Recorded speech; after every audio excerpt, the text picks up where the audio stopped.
考完 DSE 又未到放榜日，唔知自己夠唔夠分報讀心儀課程，好煩惱啊！咁你嘅心儀課程係乜嘢啊？我打算報讀香港樹仁大學嘅課程。香港樹仁大學而家提供網上申請系統，俾各位同學預先申請心儀嘅課程，唔使等到放榜日啦。咁方便？點申請㗎？睇埋後面嘅影片，逐步教你申請嘅程序。阿蘇同 Hi 貼同學都啱用㗎。首先，大家可前往人大招生處網站，在圖示左上角撳開選單，再撳申請平台，前往網上申請系統。由於每位申請者需有自己嘅入學申請帳戶，所以進入系統後，同學可先撳註冊，進入新註冊頁面，開設帳戶。請記得要填上準確嘅電郵地址，系統會依據此電郵地址發送確認電郵。另外，密碼需要有8個位嘅數字、符號或英文字母。成功註冊後，你會收到確認電郵，請按電郵上嘅連結啟用你嘅帳戶。如果未收到確認電郵，可以前往垃圾郵件盒檢查一下。如果冇嘅話，請聯繫我哋招生處查詢。再次進入系統後，撳開始申請，就可正式開始申請人大課程。同學選好自己嘅學歷背景後，就開始填寫個人資料。如果你係應屆聯招嘅申請者，請喺呢度填是。鑑於後續所有程序都將依據呢度嘅資料嚟聯絡，請記住一定要正確填寫電郵地址同聯絡電話。喺公開考試成績部分，如果申請人尚未有公開考試嘅成績，只需填上你所報考嘅科目，並將應考年份填上應屆年份。喺上載各項證明文件部分，申請人需上載一張申請者單色背景嘅單人證件相、身份證明文件副本同成績表等等。請注意，身份證明文件副本一定要清晰顯示申請人嘅外貌、姓名同證件編號。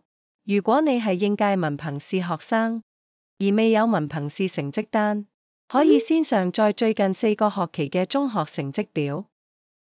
等文憑試放榜之後，再將文件上載至系統中。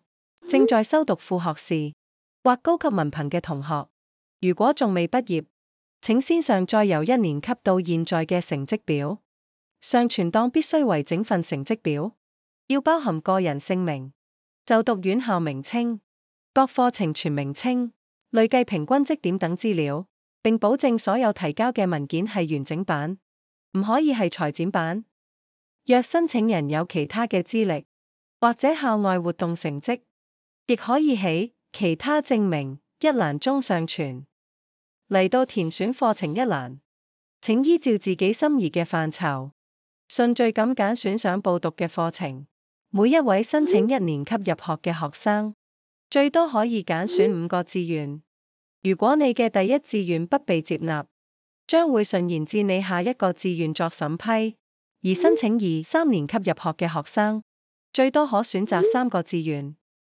人大會先審批你最高年級嘅選擇，如未能符合最高年級嘅資格，將會順延至低1年級嘅志願。所以建議同學揀選埋低1年級嘅課程。各位申請社會工作、榮譽、學士課程嘅同學仔留意，如你符合申請資格，需親臨人大進行面試。首輪合資格申請者以電郵方式通知面試詳情，所以請務必檢查你嘅電郵，否則不會被安排面試而失去取錄資格。次輪社工學士課程申請將於7月16日放榜日開始，符合資格嘅申請者將獲安排即場於人大面試。再次返嚟申請程序呢個畫面，同學填寫完所有資料後，請確認申請聲明，並簽名核實，之後再次檢查提供嘅資料係未全部正確，然後撳提交。隨後，系統會發送確認郵件到你所登記嘅郵箱。如果有費用需要繳交，你可以喺系統內嘅申請進度一欄中進行繳費，繳費方式包括轉數快、信用卡、微信支付或用內地支付寶。請注意，申請費用一經繳交就不能退還。成功繳交報名費後，申請進度內會顯示申請已正在審理。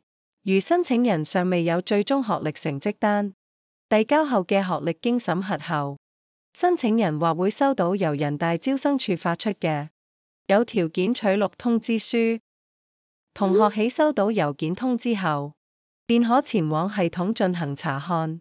收到有條件取錄通知書嘅申請人，一定要注意取錄條件。當收到最終成績表，並符合取錄條件後，就可以前往下一步，確認學位。呢次講解申請程序就先嚟到呢度，下一段影片會詳細介紹確認學位嘅程序。同學如有任何查詢，可以留意以上嘅聯絡方法。